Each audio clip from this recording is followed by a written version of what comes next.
Hello friends, Vishnu Shalini latest review. Gopalan Nair സത്യാമ്മയുടെ അടുത്ത് വന്നിരിക്കുവാണ് കുറച്ച് പൈസയ്ക്കായിട്ട്. ശാരികയെ ഹോസ്പിറ്റലിൽ അഡ്മിറ്റ് ആക്കിയിരിക്കുവാണ്. ശാരിക പ്രസവിച്ച് കുറച്ച് പൈസയുടെ ആവശ്യമുണ്ട് എന്നൊക്കെ പറഞ്ഞ് സത്യാമ്മയോട് സംസാരിച്ചുകൊണ്ടിരിക്കുക. പൈസ എനിക്ക് വെറുതെ വേണ്ട, പലിശയ്ക്ക് തന്നാൽ മതി. ശാരിക പ്രസവിച്ച കുഞ്ഞിന് അല്ലറ ചില്ലറ കുറെ കുഴപ്പങ്ങളൊക്കെ ഉണ്ട്. എല്ലാം കൂടെ ചേർത്ത് ഒരു 80,000 രൂപയുടെ ബില്ല് ആശുപത്രിക്കാർ തന്നിട്ടുണ്ട്. എൻ്റെ കയ്യിലാണെങ്കിൽ എടുത്തു മറിക്കാനായിട്ട് ഒന്നുമില്ല. കഴിയുമെങ്കിൽ എന്നെ ഒന്ന് സഹായിക്കണം. അപ്പോഴാണ് ദാണ്ട് അത് കേട്ടോണ്ട് ശാലിനി അങ്ങോട്ട് വരുന്നത്.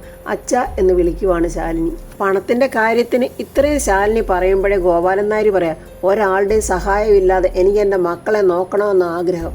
അതുകൊണ്ടാണ് മറ്റൊരാളടുത്തും കൈനീട്ടാതെ ഇവിടേക്ക് തന്നെ ഓടിപ്പോകുന്നത്. ഇവിടെ ആവുമ്പോൾ എനിക്കതിനുള്ള അവകാശം ഉണ്ടല്ലോ. പലിശ ഇടപാടുകൾ നമ്മളല്ലാതെ മറ്റാരും അറിയാനും പോകുന്നില്ല. അച്ഛ, ഹോസ്പിറ്റലിലെ കാര്യത്തിന് അച്ഛൻ പണം ആരുടെയും കയ്യിൽ നിന്ന് മേടിക്കണ്ട, അത് ഞാൻ ചെയ്തോളാം. അത് കേട്ടിട്ട് രാഘവൻ നായർ പറയാം, അത് കൊള്ളാം, അതല്ലേ ന്യായം.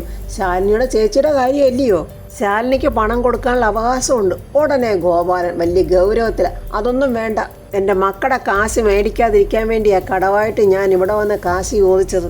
രാഘവേട്ടൻ പറയാം, അത് ഗോപാലകൃഷ്ണ, ഈ വീട് തൻ്റെ ബന്ധുവീട് കൂടിയല്ലയോ, മരുമോൻ വിഷ്ണുവിൻ്റെ വീട്. അതുകൊണ്ട് തന്നെയാണല്ലോ ഞാൻ പണം പലിശയ്ക്കായിട്ട് തന്നെ ചോദിച്ചത്. വാങ്ങിയ പണം തിരിച്ചു തരുമ്പോൾ അതങ്ങ് തീർന്നു. ഉള്ള ബന്ധങ്ങൾക്ക് കോട്ടം തട്ടുകയില്ല. പിന്നെ മക്കളോട് കാശ് വാങ്ങിക്കാത്ത കാര്യം, മക്കളുണ്ടായിട്ടും വലിയ കാര്യമൊന്നും ഇല്ലല്ലോ. മക്കൾ ജോലി ചെയ്യുന്ന സ്ഥലത്ത് ചെല്ലുമ്പോൾ സ്വന്തം പിതാവിനോട് കാണിക്കേണ്ട മര്യാദ മക്കൾ കാണിക്കണം. വന്നിരിക്കുന്ന സ്വന്തം അച്ഛനാണെന്നുള്ള ബോധ്യം ഉണ്ടാകണം. സത്യാമ്മ ഇതൊക്കെ കേട്ടിട്ട് ശാലിനി ഒന്ന് നോക്കുന്നുണ്ട്. അച്ഛനെ ഗവനിക്കാത്ത മക്കളുടെ കാശ് എനിക്ക് വേണ്ട. ശാലിനി ആകെ സങ്കടപ്പെട്ടിങ്ങനെ നിൽക്കുവാണ്. സത്യാമ്മ, എനിക്ക് പറയാനുള്ളത്, ഞാൻ ചോദിച്ച പൈസ പലിശയ്ക്കായിട്ട് എനിക്ക് തരാൻ പറ്റുമോ എന്നാ. ഇല്ലെങ്കിൽ ഇപ്പം പറയണം, എനിക്ക് മറ്റു വഴികൾ നോക്കണം. ഒന്നും അറിയാതെ ജനിച്ച ഒരു കുഞ്ഞിൻ്റെ തുടർ ചികിത്സയ്ക്ക് ഈ പണം കിട്ടിയേ പറ്റൂ. ഇവിടുന്നല്ലെങ്കിൽ മറ്റൊരു സ്ഥലത്തുനിന്ന് ഗോപാലകൃഷ്ണൻ പണം ഒപ്പിക്കും. അത് തീരുമാനിച്ചുറപ്പിച്ച് തന്നെയാണ് ഇറങ്ങിയത്. അതുകൊണ്ടാണ് ഇവിടേക്ക് തന്നെ ആദ്യം വന്ന് കയറിയത്. ഇവിടെ ആണെങ്കിൽ കുറച്ച് സ്വാതന്ത്ര്യം ഉണ്ടല്ലോ കൂടുതലും ചോദിക്കാനായിട്ട്. സത്യാമ്മ പറയാം, അയ്യോ, പണം ഞാൻ തരാം, എത്രയാ വേണ്ടത്? ഇപ്പോഴത്തെ ആവശ്യത്തിന് എനിക്കൊരു 80,000 രൂപ തന്നാൽ മതി. സത്യാമ്മ എഴുന്നേറ്റ് പൈസ എടുക്കാനായിട്ട് പോവുകയാണ്. ശാലിനി സങ്കടത്തിൽ അച്ഛ എന്ന് വിളിക്കുമ്പോൾ വീണ്ടും ഗോപാലൻ നായർ ശാലിനിയെ അവഗണിക്കുക. രാഘവൻ നായരെ, പണം ഇന്ന് വരും നാളെ പോവും. പക്ഷെ നമ്മൾ മനുഷ്യർ തമ്മിലുള്ള ബന്ധം നിലനിൽക്കുന്നത് പരസ്പരമുള്ള ഇടപെടൽ കൊണ്ടാണ്.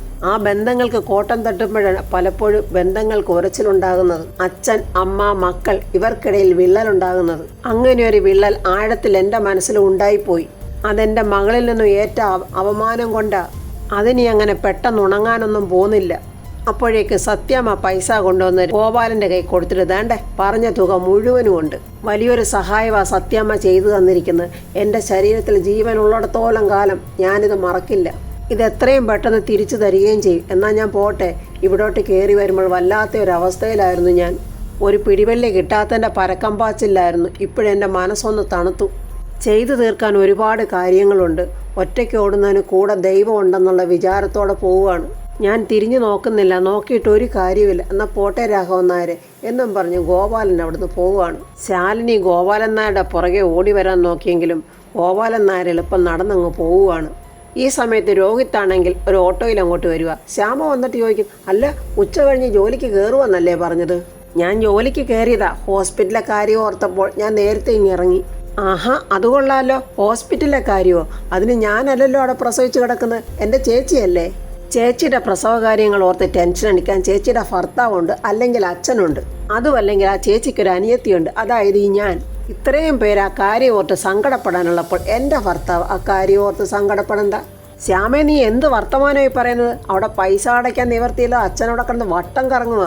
തനിക്കല്ലെങ്കിൽ ഈ കുടുംബത്തോട് യാതൊരു കടപ്പാടുമില്ല. എന്നാൽ എനിക്കതുണ്ട്. അത് ഈ കുടുംബത്തോട് കാണിക്കാൻ പറ്റിയ സമയമായത്. നിർഭാഗ്യവശാൽ എൻ്റെ കയ്യിലും സഹായിക്കാൻ കാശില്ലാതെ ആയിപ്പോയി. ആഹാ, അത് കൊള്ളാമല്ലോ. അപ്പോഴുണ്ടായിരുന്നെങ്കിൽ നിങ്ങൾ കൊടുത്തേനെ അല്ലേ? എന്താ സംശയം? ഞാൻ കൊടുക്കും. എനിക്ക് നിന്നെപ്പോലെ കല്ലുകൊണ്ടുണ്ടാക്കിയ ഹൃദയമൊന്നും അല്ല. എടുത്താൽ പൊങ്ങാത്ത ആഗ്രഹവുമില്ല. എൻ്റെ രീതിയിൽ ഞാനങ്ങ് ജീവിച്ചു പോവുക. അപ്പോൾ ഞാൻ നിങ്ങൾ ആഗ്രഹിക്കുന്ന പോലെ ഒരു ഭാര്യ അല്ലെന്നാണോ പറയുന്നത്? എടി ശ്യാമേ, അങ്ങനെയൊന്നും ഞാൻ പറഞ്ഞില്ല. മനുഷ്യത്വമായി ജീവിക്കണമെന്ന് മാത്രമേ ഞാൻ പറഞ്ഞുള്ളൂ. ഹോസ്പിറ്റലിൽ കിടക്കുന്ന ആരാ? നിന്റെ ചേച്ചിയല്ലേ. പൈസ ഇല്ലാതിരിക്കുമ്പോൾ നിന്റെ ചേച്ചി ശാരികയുടെ അവസ്ഥ നീ നോർത്ത് നോക്കിക്കേ. അവർ വീട്ടിൽ അന്യൊന്നും അല്ലല്ലോ. നിനക്കുള്ള അവകാശങ്ങളും എല്ലാം ശാരികയ്ക്കും ഈ വീട്ടിലുണ്ട്. അല്ല, ഞാനൊരു സംശയം ചോദിച്ചോട്ടെ? 1-2 ദിവസമായിട്ട് എനിക്ക് തോന്നിയ ഒരു സംശയമാണ്. നിങ്ങൾ എൻ്റെ ഭർത്താവാണോ ശാരികേച്ചിയുടെ ഭർത്താവാണോ? എടി ശ്യാമേ എന്ന് പറയുമ്പോൾ ശ്യാമ ദേഷ്യത്തിന് അലറണ്ട. എൻ്റെ കൺമുന്നിൽ കണ്ട ഒരു കാര്യം ഞാൻ പറഞ്ഞതേ ഉള്ളൂ. ഇതെല്ലാം അകത്തുനിന്ന് ശാന്ത കാണുന്നുണ്ട്. എടി, നിന്റെ മനസ്സ് മുഴുക്ക ദുഷ്ടതയാ. ബന്ധങ്ങളുടെ വില അറിയാതാ നീ സംസാരിക്കുന്നതൊക്കെ. രോഹിത്തെ, അവിടെ നിന്നേ. ഇതിന്റെ പേരിൽ നമ്മൾ തമ്മിൽ തർക്കിച്ചിട്ട് ഒരു കാര്യമില്ല. ചേച്ചിയുടെ കാര്യം നോക്കാൻ അവിടെ അച്ഛനുണ്ട്. പണമൊക്കെ അച്ഛൻ അടച്ചോളും. ഇത് ശാന്ത കേൾക്കുന്നുണ്ട്. അച്ഛൻ എങ്ങനെ അടയ്ക്കണമെന്നാ? നമ്മൾ അവിടെ ഉള്ളപ്പോൾ തന്നെ ഓഫീസ് സ്റ്റാഫിൽ എത്ര പ്രാവശ്യം പണം അടയ്ക്കണമെന്നും പറഞ്ഞ് അവിടെ വന്നു. അവരോട് ആരോടെങ്കിലും ഞാൻ ഇത്ര മണിയാകുമ്പോൾ പൈസ അടച്ചോളാം എന്ന് അച്ഛൻ ആരോടെങ്കിലും പറഞ്ഞോ? ഇല്ലല്ലോ. അതിന്റെ കാരണം എന്താ? അച്ഛൻ്റെ കയ്യിൽ പൈസ ഇല്ല. രോഹിത് ഇതൊക്കെ എന്നോട് വന്ന് പറഞ്ഞിട്ട് ഞാൻ എന്ത് ചെയ്യാനാ? ശ്യാമേ, ഞാൻ ഈ പറയുന്നതൊക്കെ കേട്ട് നീ എന്നെ തെറ്റിദ്ധരിക്കുകയൊന്നും വേണ്ട. നിന്റെ മാലയോ വളയോ എന്തെങ്കിലും ഒന്ന് പണയം വെച്ച് തൽക്കാലം കാശൊന്ന് അടച്ചാൽ മതി. ആഹാ, എന്നിട്ട് ഞാൻ ഈ ഒഴിഞ്ഞ കൈയും കഴുത്തുമായിട്ട് നടക്കണം അല്ലേ? അപ്പോഴും നിങ്ങൾക്ക് എന്നെക്കുറിച്ചൊരു ചിന്തയില്ല. അല്ല, ഞാൻ അറിയാൻ വയ്യാഞ്ഞിട്ട് ചോദിക്കുക. നിങ്ങൾക്ക് ഞാൻ വഴിയല്ലേ ശാരിക ചേച്ചിയായിട്ടുള്ള ബന്ധം? അല്ലാതെ മുൻജന്മ ബന്ധമൊന്നും ഇല്ലല്ലോ ഇത്രയധികം ഉള്ളു നീറാനായിട്ട്. നിങ്ങൾ ഇതിനകത്തൊന്നും ഇടപെടണ്ട. ആ ശാരിയേച്ചിക്ക് ജന്മം കൊടുത്ത ഒരു അച്ഛനവിടെ ഉണ്ട്. അച്ഛൻ നോക്കിക്കണം. അല്ലെങ്കിൽ അനിയത്തിയുണ്ട്, ജില്ലാ കളക്ടറായ ശാലിനി. ഒന്ന് വിളിച്ച് പറഞ്ഞാൽ മതി. പണം കൂടെ അടയ്ക്കണ്ട. അവരെ വണ്ടി വീട്ടിൽ തന്നെ കൊണ്ടുവന്ന് ആക്കിച്ചങ്ങ് പൊയ്ക്കളയും. എന്നിട്ട് എന്താ വിളിക്കാഞ്ഞത്? ബില്ലും കൈ പിടിച്ചോണ്ട് നടന്ന് ബില്ലിൽ വിയർപ്പ് വീണ് കുതിർന്നത് മാത്രം മിച്ചം. അതെ, മക്കളുടെ മുന്നിൽ തലകുനിക്കുന്ന ഒരു അച്ഛനല്ല ഞങ്ങൾക്കുള്ളത്. അങ്ങനെ ഇങ്ങനെയൊന്നും ആരുടെ മുന്നിലും കൈനീട്ടുന്ന ഒരാളുമല്ല. എങ്കിലേ ആ ബില്ലും പിടിച്ചോണ്ട് നിന്റെ അച്ഛൻ തെക്ക് വടക്ക് നടക്കത്തേ ഉള്ളു. എടി, നീയൊന്നും ഒരു കാലത്ത് നന്നാകാൻ പോകുന്നില്ലടി. അച്ഛനും കൊള്ളാം, മക്കളും കൊള്ളാം. അഭിമാനവും കെട്ടിപ്പിടിച്ചോണ്ട് വടക്കോട്ട് നോക്കിയിരുന്നോ? കാശ് ഇപ്പൊ വരും. അപ്പോഴങ്ങോട്ട് ഒരു സ്ത്രീ ഓട്ടോറിക്ഷയിൽ വരുന്നുണ്ട്. അവരെ കണ്ടത് ശ്യാമയൊന്ന് ഞെട്ടിയിട്ട് ഓടുവാന്ന് ഓട്ടോറിക്ഷ എടുത്തിട്ട്. പക്ഷേ ഇത് ശാന്ത അവിടെ നിന്നുകൊണ്ട് നോക്കുന്നുണ്ട്. ചേച്ചി, ഞാൻ വിളിച്ചത് എനിക്ക് മനസ്സിലായി മോളെ. ശാരദാമ്മയുടെ ചിട്ടിപ്പണത്തിന്റെ കാശിനല്ലയോ? ഞാനത് കൃത്യമായി എണ്ണി തിട്ടപ്പെടുത്തി കൊണ്ടുവന്നിട്ടുണ്ട്. വലിയ ഉപകാരം ചേച്ചി എന്ന് പറഞ്ഞിട്ട് ശ്യാമ ചുറ്റുപാട് നോക്കുന്നുണ്ട്, ആരെങ്കിലും കാണുന്നുണ്ടോ എന്ന്. ഹോസ്പിറ്റലിൽ പണമടയ്ക്കാത്ത വഴക്ക ഇവിടെ നടക്കുന്നത്. കയ്യിൽ പണം വരാതെ നമ്മൾ എന്ത് ചെയ്യാനാ? അവരങ്ങനെ പൈസ അതാണ്ട് ശ്യാമയുടെ കയ്യിലോട്ട് കൊടുക്കുന്നു. ശാന്ത ഇത് തന്നെ നോക്കി നിൽക്കുവാണ്. ഇത് 1,00,000 രൂപ തികച്ചു കൊണ്ടുമ്പോൾ. എന്നാൽ ചേച്ചി പോയിക്കോ, ഞാനിത് എങ്ങനെങ്കിലും കൊടുത്തൊന്ന് സോൾവ് ചെയ്യട്ടെ. ശ്യാമ ആ പണം വഹിക്കാനുള്ള പ്ലാനാണെന്ന് തോന്നുന്നു. റോഡിൽ രേഷ്മ ഇങ്ങനെ കാത്തു നിൽക്കുവാണ്. അപ്പോൾ നല്ല ശിവൻ വണ്ടിയിൽ വന്നു. രേഷ്മ ചോദിക്കാൻ, അല്ല ശാലിനി വന്നില്ലല്ലോ? എന്നോട് രേഷ്മ നിൽക്കുന്ന സ്ഥലത്തോട്ട് പൊയ്ക്കോളാൻ പറഞ്ഞു. ഈ വന്നോളാന്നാണ് പറഞ്ഞത്. എന്നോടും പറഞ്ഞത് അങ്ങനെയൊക്കെ തന്നെ. ഏതോ അർജന്റായിട്ടുള്ള കാര്യങ്ങൾ ചെയ്തു തീർക്കാനുണ്ടെന്നും പറഞ്ഞു. എന്നാൽ നമുക്കിവിടെ വെയിറ്റ് ചെയ്യാം. രേഷ്മ പിന്നെ ബിസിനസ് കാര്യത്തിന് വേണ്ടി മധുരയിൽ പോകുന്നുണ്ട്. തമിഴ് നല്ല വശം ഉണ്ടായിരിക്കുമല്ലോ. എനിക്കാണെങ്കിൽ തമിഴ് പടം കാണുന്ന പരിചയമേ ഉള്ളൂ. എനിക്ക് ഈ ബിസിനസ് ഒക്കെ ഉണ്ടെന്ന് ശിവൻ എങ്ങനെ അറിഞ്ഞു? അതൊക്കെ എനിക്കറിയാം. അല്ല, നമ്മൾ എങ്ങനെയാ മധുരയ്ക്ക് പോകുന്നത്? ശാലിനിയുടെ ഔദ്യോഗിക വാഹനത്തിലാണോ അതോ നമ്മുടെ ഈ ജീപ്പിലായിരിക്കുമോ? ഏതായാലും ഞാൻ വരാൻ റെഡിയെ. എനിക്ക് അത്രയേ അറിയാവൂ. അപ്പോൾ ശാലിനി അങ്ങോട്ട് വരുന്നുണ്ട്. എന്നാൽ നമുക്ക് ജീപ്പിൽ പോകാം.